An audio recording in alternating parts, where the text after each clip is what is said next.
ఈ రోజున రాజమండ్రికి పవన్ కళ్యాణ్ గారు వచ్చారు. చాలా సంతోషం. మంచి ప్రాజెక్ట్, టూరిజం ప్రాజెక్ట్.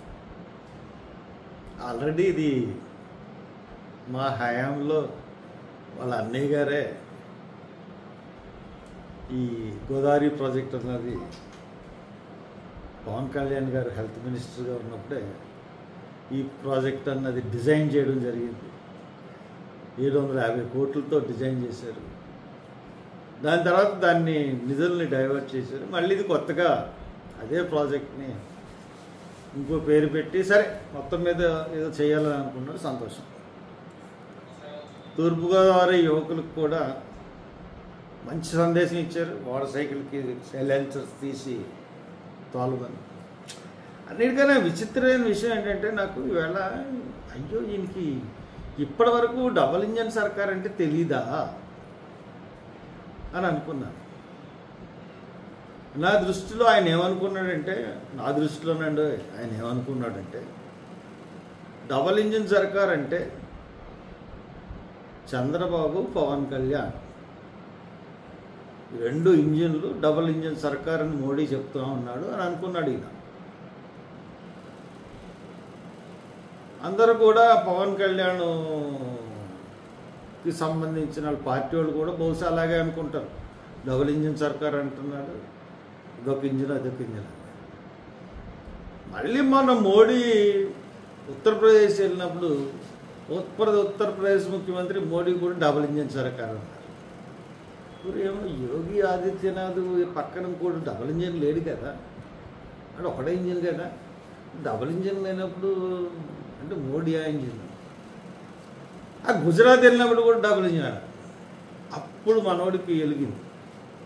అప్పుడు పవన్ కళ్యాణ్ గారికి క్లియర్ అయ్యింది. డబుల్ ఇంజిన్ అంటే సెంట్రల్ గవర్నమెంట్లోనూ స్టేట్ గవర్నమెంట్లోనూ ఒకే పార్టీ అధికారులు ఉంటే దాన్ని డబుల్ ఇంజిన్ అంటారు. ఆయన డౌట్ క్లియర్ అయిన తర్వాత ఎక్స్ప్రెస్ చేయాలి, లేకపోతే మనసు ఆగదు. దాని గురించి రాజమండ్రిలో ఎక్స్ప్రెస్ చేశాడు. డబుల్ ఇంజిన్ సర్కార్ ఏంటి అన్నది పోసుకొచ్చినట్టు చెప్పాడు. కాబట్టి అంత చక్కగా చెప్పినందుకు డబుల్ ఇంజిన్ సర్కార్ గురించి మనం పవన్ కళ్యాణ్ గారికి రుణపడి ఉండాలి. Thank you. టీవీ యాంకర్లు తెలుగుదేశం స్పోక్స్ పర్సన్స్ లాగా మాట్లాడుతూ ఉన్నారు. మరి అమ్మ చూస్తూ ఉంటుంటే వాళ్ళే అన్ని చెప్పేస్తున్నారు. అసలు తెలుగుదేశం చెప్పాల్సిన ప్రెస్ మీట్లన్నీ కూడా సాంబడును కృష్ణుడు చెప్పేస్తున్నారు. సాంబడు కృష్ణుడు అంటే మీకు తెలుసు కదా. ఒకడేమో టీవీ5, ఒకడేమో ఏబిఎన్. నీ అమ్మ వీళ్ళ పరిస్థితి ఏంటరా బాబు అని నన్ను సరదాగా కొంచెం చూడడం మానేశాను. అన్నీ ఆడే తెలిసి చెప్పేస్తున్నాడు. అసలు ఎలక్షన్ మేనిఫెస్టో అంటే ఏంటి, సూపర్ 6 పథకాలు అంటే ఏంటి, దాన్ని ఎప్పుడు అమలు చేయాలి, ఇది మన గవర్నమెంట్ తెలంగాణ ప్రభుత్వం ఈయన 6 అని చెప్తాడు కదా ఆయన్ని, రేవంత్ రెడ్డిని. ఆయన ఎలా చేశాడు, ఎలా చెందాడు అన్నది ఒకసారి చూసుకోమని చెప్పండి. ఇప్పుడు సూపర్ 6 అన్నాడు, నిరుద్యోగ వృత్తి. సూపర్ 6 అంటే ఏంటి, తక్కిన మేనిఫెస్టోతో కాకుండా సూపర్ 6 పథకాలు అన్నాయి. It's very important. మేము గవర్నమెంట్లో రాగానే చేస్తానన్న పథకాలు. దాంట్లో ఫస్ట్ నిరుద్యోగ వృత్తి 3000 అన్నాడు. అసెంబ్లీలో నిరుద్యోగ వృత్తి ఇచ్చేస్తున్నా అని చెప్పాడు చంద్రబాబు నాయుడు. ఒక్క న్యాయ పైస ఒక్కరికి ఇవ్వలేదు. రైతు భరోసా 20,000 ఇస్తా అన్నాడు. ఒక్క న్యాయ పైస ఇప్పుడు వరకు ఇవ్వలేదు. నేను చెప్తున్నది ఎలక్షన్ మేనిఫెస్టో అంతా కాదు, సూపర్ 6 పథకాలు. మహిళలకి 1500 నెలకి ఇస్తా అన్నాడు. ఒక్క మహిళలకి ఇవ్వలేదు. తర్వాత తల్లికి వందనం చెప్పానా, తల్లికి వందనం తను 1 సంవత్సరం అంతా ఎగ్గొట్టాడు. ఇప్పుడన్నా ఎంత ఇస్తున్నాడు, 13,000 ఇస్తున్నాడు. జగన్మోహన్ రెడ్డి 13,000 ఇచ్చాడు. నువ్వు కూడా 13,000 ఇస్తున్నావు. చంద్రబాబు నాయుడు గారు 13,000 ఇస్తున్నావు. కొన్ని చోట్ల ఈ ఆధార్ లింక్ అన్న దాని మీద నానా ఇబ్బంది పడిపోతూ ఉన్నారు. పూర్తిగా కూడా ఎవరికి అందలేదు. చాలా మందికి ఒకళ్ళకి పడి ఇంకోళ్ళకి పడని సందర్భాలు చాలా ఉన్నాయి. ఇకపోతే 5వది సిలిండర్లు అన్నారు. లాస్ట్ ఇయర్ 3 సిలిండర్లు ఇచ్చాడంట. ఆ ఏబిఎన్లో కృష్ణ అన్న అతను చెప్తాడు, సిగ్గుందో లేదో నాకు అతనికి అర్థం అవ్వలేదు, కానీ బాబు తెలుసుకుని అన్న కృష్ణ తెలుసుకో కొంచెం. 1 సిలిండర్ ఇచ్చాడు లాస్ట్ ఇయర్. మొత్తం 12 నెలలకు కలిపి 1 సంవత్సరానికి 1 సిలిండర్ ఇచ్చాడు. 3 ఇవ్వలే, 3 ఇచ్చేసినట్టే చెప్తున్నాడు ఇతను. తర్వాత మహిళలకు ఉచిత బస్సు, మహిళలకు ఉచిత బస్సు ఆగస్టు నుంచి పెడతాడు. తిరుపు మనం గవర్నమెంట్ వచ్చిన వెంటనే అన్నీ ఎక్స్పెక్ట్ చేస్తే అలాగా నువ్వన్నా ఒకళ్ళతో పుచ్చుకున్నావా, నువ్వు ఛానల్లోడువా. కాబట్టి కొంచెం జ్ఞానంతో మాట్లాడండి. జ్ఞానం అన్ని విషయాల్లోనూ ఫెయిల్ అయ్యాడు.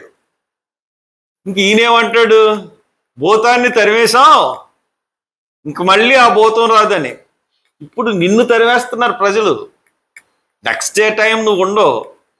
మీరు క్విట్ ప్రొక్రో ఎలా చేస్తున్నారో మాకు అర్థమైపోతుంది. లోకేష్ గారు కాగ్నిజెంట్ భూములు, మీ బాబు గారు సొమ్మ భూములు ఎకరానికి 99 రూపాయలు అమ్మేస్తారా?